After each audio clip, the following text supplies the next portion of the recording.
তোমরা একবার মায়ের মুখটা দেখো, কি মিষ্টি না। হাই, আমি স্নেহা, আর আজ আমি তোমাদের সাথে শেয়ার করব আমরা ফ্রেন্ডসরা মিলে আইটিআই মোড়ের কীভাবে প্যান্ডেল হপিং করলাম। সত্যি বলতে আমরা যেদিন গিয়েছিলাম সেদিন খুব একটা ভিড় ছিল না, তাই আমরা খুব ভালোভাবেই ঠাকুর দেখতে পেরেছি।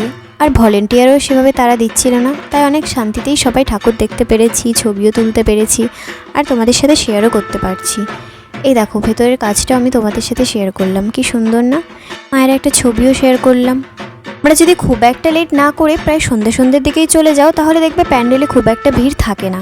এই টাইমে লোকজনও কম থাকে, আর ভলেন্টিয়ারও খুব একটা তাড়াহুড়ো করে না। ঠিক এই কারণেই আমরা কিছু ভিডিও নিতে পেরেছি, আর ভালোভাবে ঠাকুরটাও দেখতে পেরেছি।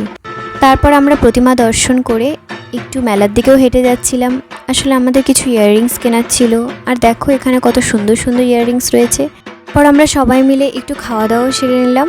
আর এই যে দেখো, তোমাদের সাথে এই রাইডটা শেয়ার করছি যেখানে আমার ফ্রেন্ডরা চড়েছিল, বাট আমি খুব ভীতু হওয়ার কারণে একদমই এগুলো রিস্ক নেইনি। দোলের পাশাপাশি এই মেলাতে আরও কিছু দোকান ছিল, যেমন বাচ্চাদের খেলনার দোকান, ইয়াররিংসের দোকান।